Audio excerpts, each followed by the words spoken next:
The storm had no mercy. Winds screamed across the ice-covered hills of planet S9, where nothing should have been alive. White snow blinded everything. The sun was gone. The cold could freeze skin in seconds. A small human shuttle, Raven 2, had crashed just hours ago. Now 4 human researchers were trapped inside, trying to stay alive. "Power is dropping fast," said Dr. Mira, checking the control panel.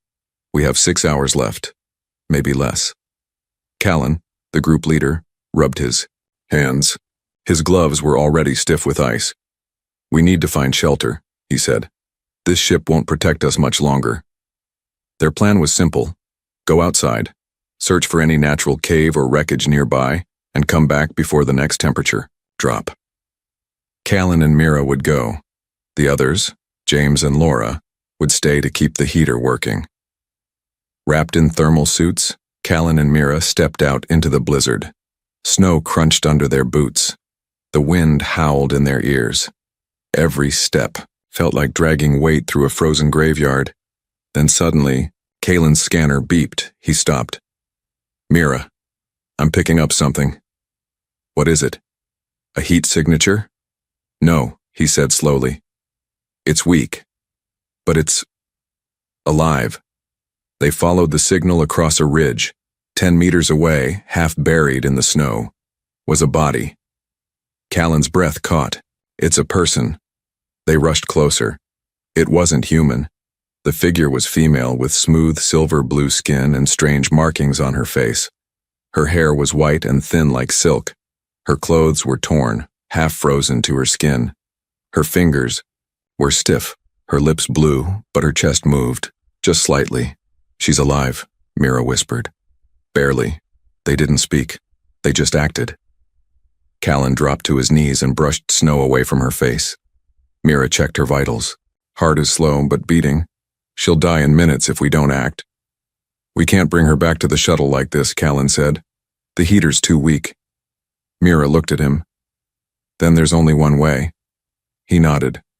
"Body, a heat." They pulled her into a shallow snow trench, covered her with thermal blankets, and laid close on both sides. Callan wrapped his arms around her back. Mira held her hands. The storm roared over them, but the snow blocked most of it. Still, the cold bit through the layers. Time passed. They didn't know if she would live. Then, her fingers twitched. Her chest rose more. Her eyes opened. Slowly. Bright silver eyes looked up at Callan. She blinked, and then whispered a broken word. "Why, save me." Callan didn't know what to say. He only replied softly, "Because you're alive." She stared at him, confused. Her voice weak, her words strange. "Humans do not save. They destroy." "We're not here to destroy," Mira said gently. "We're explorers. You were dying." The alien girl closed her eyes again. But before she drifted off, she whispered one more thing. Something strange. Something impossible. "I've seen you before." Back in the shuttle, the storm continued to grow. James and Laura waited, worried. The signal from Callan's suit was weak. They didn't know he had just risked his life to warm a stranger who somehow knew him. And under the ice, something else had awakened. The wind outside was calmer now, but inside the snowy trench, silence felt heavy. Callan and Dr. Mira stayed close to the alien girl's cold body, keeping her warm with their own heat. Their muscles ached, their clothes were wet, but they didn't move. They had no idea what she was. No idea why she looked part alien, part human. No idea how she had survived under the snow for so long. But they had made a choice. She would not die alone. Just before sunrise, the girl stirred again. Her fingers moved. Then her arms. Then, her glowing silver eyes opened fully. She gasped sharply, like waking from a nightmare, and sat up fast, too fast. Callan reached to steady her, but she flinched and pulled away. Her eyes darted left, then right, scanning everything around her. No. Not again. Not again. She whispered in a shaky voice. Callan raised both his hands slowly. It's okay. You're safe. No one's going to hurt you. Her breathing slowed. But she didn't speak. She just stared at him. Then she looked down at her own body. Her arms, her skin, her torn suit. A shiver ran through her. I was supposed to be gone. Mira leaned forward. You were almost gone. We found you. You were buried under the snow. The girl touched her chest, where the humans had wrapped her in thermal cloth. Her expression was unreadable. Warmth, she whispered. You gave warmth. No one ever gave me that. They walked her carefully back to the crashed shuttle. James and Laura stared wide-eyed as Callan entered with the strange, glowing girl beside him. Who is that? Laura asked. I don't know, Callan answered. But she's alive, and scared. They sat her near the last working heater. She didn't sit like a normal person. She crouched quietly like a creature used to hiding. Her silver eyes studied the humans with curiosity and caution. After a while, Mira handed her water. The girl sniffed it before drinking. Her hand trembled slightly.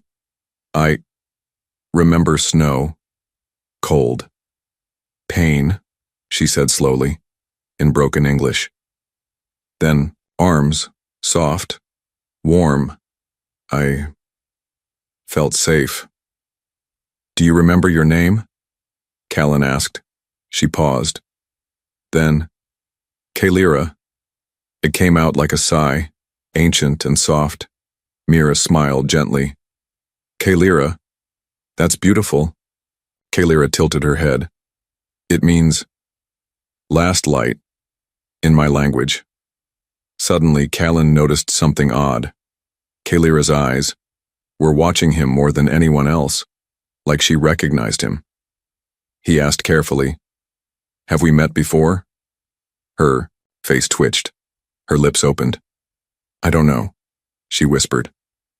But I saw you, in the dark, in dreams. A deep chill ran down Callan's spine. James leaned in. Dreams? Kalira nodded slowly. When I was frozen, I saw faces. His face many times. Callan said nothing. He couldn't explain why, but something about her voice felt familiar, as if his body remembered her even if his brain didn't. Later that day, Mira ran a small scan on Kalira while she rested. When the results came in, her hands shook. She showed Callan the screen. This is not normal alien DNA, Mira said. Look, at this. Her blood has human markers, actual Earth gene sequences. Callan stared at the screen. You mean? Yes, Mira whispered. She's not just alien. She's part human. Outside, a snow sensor blinked. Something, or someone, was moving just beyond the ridge, but no one had noticed it yet. Not even Kalira. Not yet.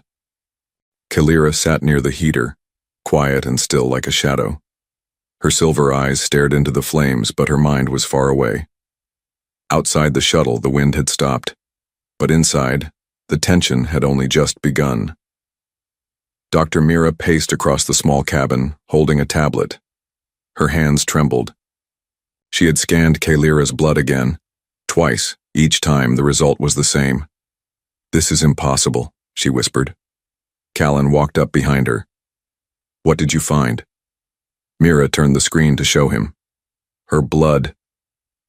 It's not just similar to human DNA. It is part human, but it's been altered, enhanced, mixed with alien genetics we've never seen before. Callan frowned. Are you saying she's not just an alien? Mira nodded slowly. She's a hybrid, Callan.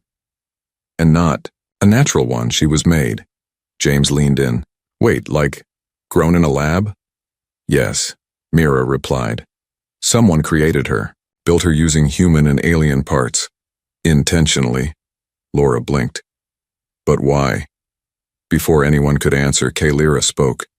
They tried to make peace. Everyone turned. She stood up slowly, eyes locked on Mira.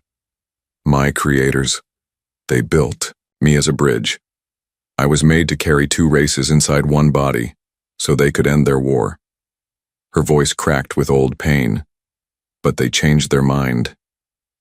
Callan stepped closer. What happened? Kaylira looked at her hands. I became too human. They feared I would feel, that I would choose sides. So they left me in the snow, alone, to die. No one spoke. The fire crackled softly. Mira finally whispered, "How long were you frozen?" Kaylira shook her head. I don't know. I remember faces, lights, then darkness, then your arms. She looked directly at Callan. You were warm, even in the storm. Callan's heart beat faster. Why me? Why did you say you saw me in your dreams? Kaylira hesitated. I don't know, but something inside me remembers you, like a song half sung, like a story I never finished. Outside, a faint beep echoed from the snow scanner. Unseen, unheard, for now. Inside, James pulled up an old map from the shuttle's database. This planet, it used to host a secret lab during the war, a place called Facility 12. It was buried after the ceasefire. All records were deleted. He looked at the others. What if she was created there? Mira nodded. It matches the timeline and the location. Callan looked out the window toward the endless ice. If that lab is still out there, it might have answers, maybe even others like her. Kaylira stood slowly. I don't want others, she said softly.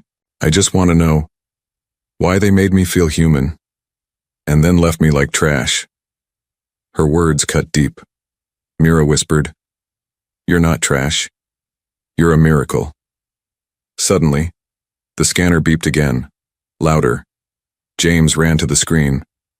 Something's moving out there, he said. Not human, not natural. A shadow appeared on the edge of the radar. Kaylira turned pale. They found me. Who? Callan asked. Kaylira's eyes glowed faintly. The ones who made me. She looked at the group, with quiet fear. They're coming to finish what they started. The scanner kept beeping. Each pulse was faster than the last. Inside the broken shuttle, no one spoke. They all stared at the small, blinking red dot, moving closer through the snow. Kaylira stepped away from the window. Her breath fogged the glass. They're not scouts, they're trackers, she whispered. They don't ask, they don't talk, they just end threats. Callan stood slowly and looked at Mira. Can we run? She shook her head. We won't get far in this cold. And Kaylira, she's still weak. James checked the battery level on their comms gear. We can send a distress signal to orbit, but it might take hours for anyone to reach us.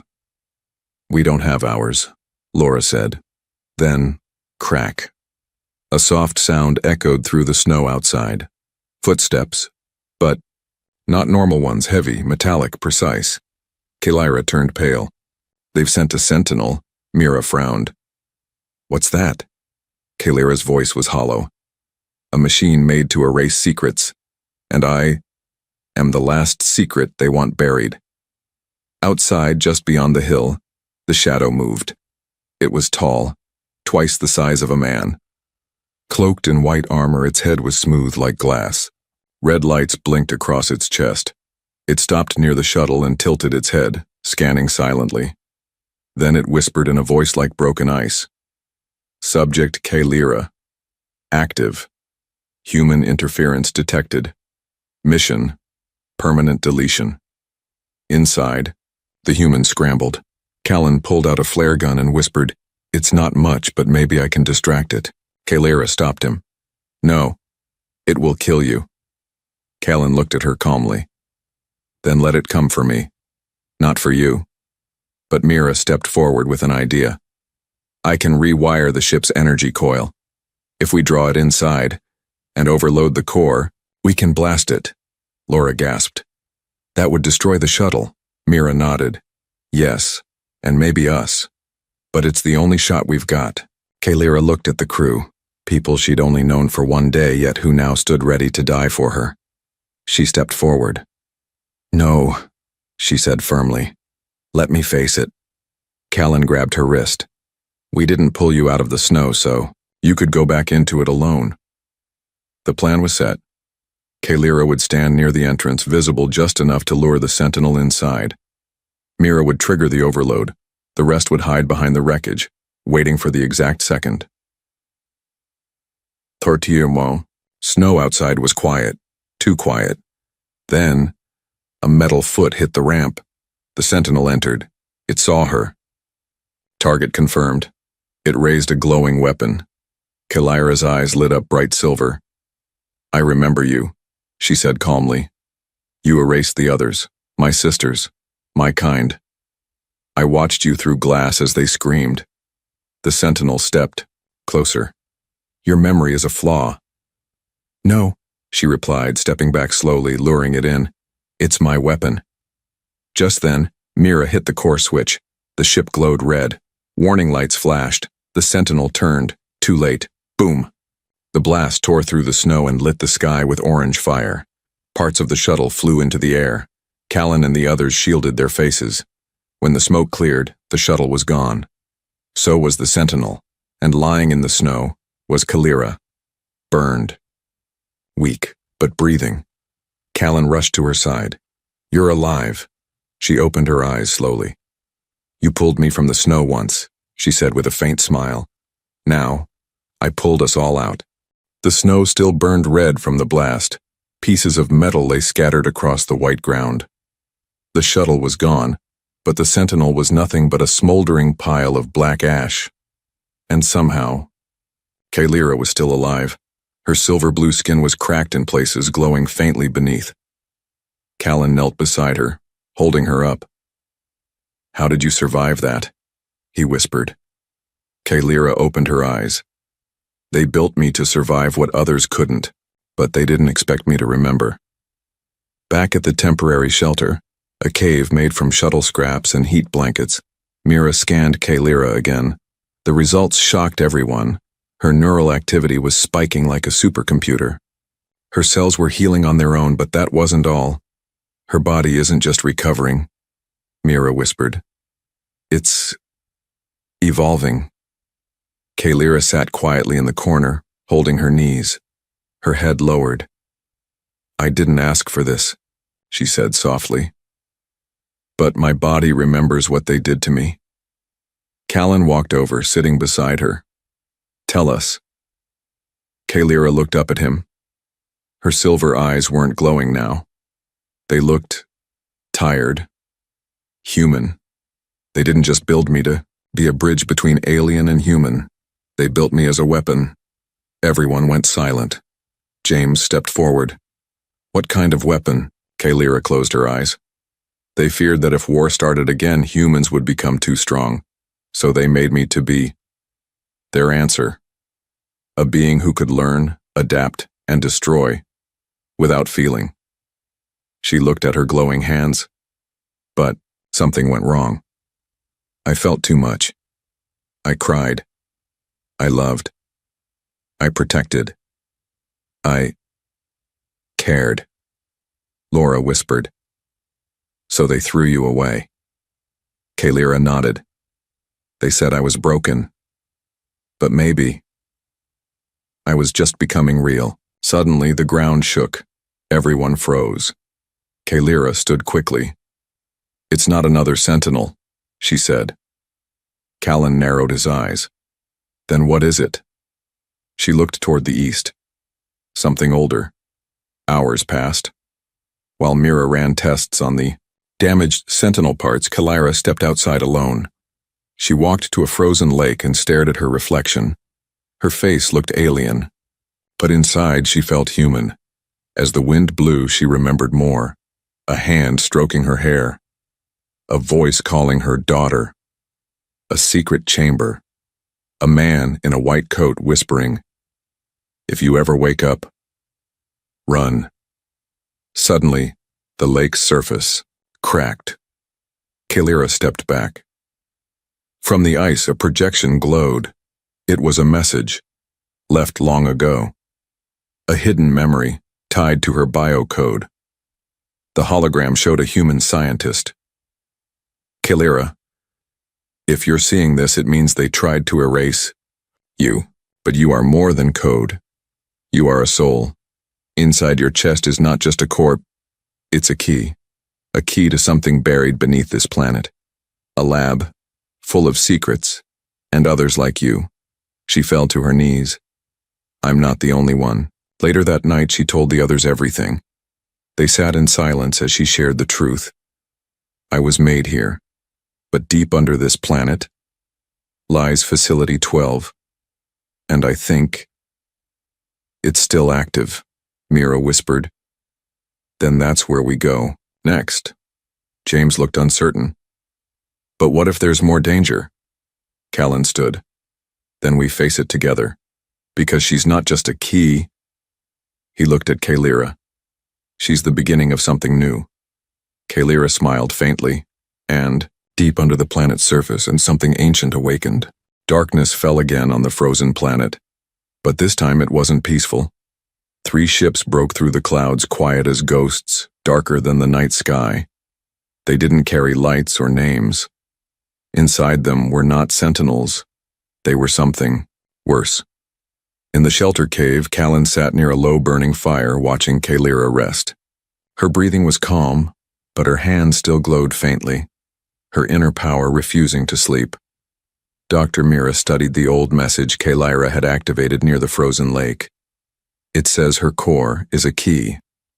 But it doesn't say to what. Kalira opened her eyes. To a gate, she said. One they never wanted to open. Laura, who had been guarding the entrance, called out, "Something's coming." Everyone rushed out. Above them, 3 black ships hovered silently. From the central, one, a single pod dropped. It hit the ground softly, then opened. A tall figure stepped out, humanoid, in long armor, but its face covered in a golden mask. Kalira's breath caught. The silence order. James frowned. Who? Kalira whispered. The ones who created me, and then ordered me erased. Callan stepped forward, holding his blaster. What do they want now? Kalira didn't blink. They want to control the future. And I am the only part of their past they couldn't erase. The masked figure walked toward them slowly, unarmed. When it spoke, its voice echoed like metal. Return the hybrid. Her heart holds access to Facility 12. That place must remain closed. She was never meant to awaken. Callan stepped between them. She's not going anywhere. The masked being tilted its head. You love her. How human. Then it raised one hand. So be it. The other 2 ships opened. Dozens of black armored soldiers poured out, laser blades in hand. No fear, no sound, no mercy. Kalira turned to the others. Run. Now. Callan grabbed her hand. We're not leaving you. Mira activated a small charge near the cave entrance. If they cross this line, we bring the ice down. The first hunter moved forward, fast like a shadow. Kalira raised her hand and a wave of silver light burst from her palm. The hunter froze, literally. Its armor cracked as ice spread across its body, until it shattered like glass. Everyone stared. Kalira's eyes glowed white-hot. I was made to destroy, but I choose to protect. But there were too many. Dozens of black-armored enemies closed in. Kalira, Callan, and the team backed into the cave. Mira shouted, We need to move now or we're boxed in. Kalira turned toward the back tunnel, the one leading deeper underground. She spoke only 2 words. Facility 12. They ran. Blades struck behind them. Ice shattered. Shots fired. And above it all, Kalira's glowing hands lit the path forward. She wasn't afraid anymore. She wasn't a secret. She was the storm. Behind them, as they entered the ancient tunnels, the masked leader gave a final command. Seal the gate. If she reaches the core, the galaxy changes. The tunnels of Facility 12 were silent. Cold stone walls lined with dim alien lights. Ancient tech hummed faintly beneath the ground, untouched for decades. Callan held Kalira's hand as they walked deeper. Behind them, Mira, James, and Laura followed carefully. Kalira paused at a large sealed door, her fingers glowing faintly. "This is it," she whispered. "Where I was made, and where everything was meant to end." Callan looked at her. "Not end, begin." She placed her hand on the core reader. It scanned her, accepted her. The doors opened with a hiss. Inside was a chamber of glass pods, some broken, some still glowing, and in the center, a heart-like structure pulsing with light. Mira gasped. "Is that?" Kalira nodded. "The Unity Core, a living machine built to link species. It needed someone to activate it, someone made of more than one world." Callan stepped forward. "You." Kalira approached the core slowly. Her memories hit like waves. The labs, the pain, the cold, the voice of her creator saying, "You will never be accepted by either side." But now her footsteps echoed with purpose. She placed her hand on the cordite lit up, silver gold blue, alive. Outside the facility, the silence order soldiers reached the gates. The masked leader raised his hand. "Final warning. Destroy the hybrid before she reaches full link." But it was already too late. Inside, Kalira's voice was calm. "I'm not just a creation, I'm a choice." She looked at the humans behind her. They gave me warmth. When I had no name, no past, no future, they held me like I mattered. Her voice shook. "They didn't build me, they loved me." The core pulsed faster. Suddenly, all across the galaxy, deep networked satellites began to flicker on. Hidden memories stored in digital vaults awakened. Thousands of Unity projects, forgotten people, erased hybrids, restored. The masked enemy screamed, "She's rewriting the past. Stop her." But the facility's shield activated, powered by Kalira's own energy. Outside, hunters dropped their weapons. Some fell to their knees. One whispered, "I remember. I had a sister. She looked like her." Inside, Kalira fell to her knees. "Don't have much time," she said. "The core is taking everything from me." Callan rushed to her side. "No, stay with us." Kalira smiled, touching his face. "I was born in a lab and I lived in ice, but I die here, in warmth." Her body turned bright, too bright to see. She looked at Mira. "Tell them, I wasn't a weapon, I was a beginning." Then the light exploded, soft like sunlight breaking through storm clouds. When it cleared, Kalira was gone. But the core stood glowing, and a single line echoed across every ship, every world, every race. "The bridge has been built. Now walk it together." 1 year later, a statue stood on Nova Vale, a silver figure with glowing eyes and a peaceful smile. Beneath it, the words, "She was made to be used, but chose to feel instead." Callan stood there, hand on the base. Behind him, alien children played with human ones. The stars above shimmered, free, connected, open. Kalira was gone, but her warmth had changed the stars. Forever.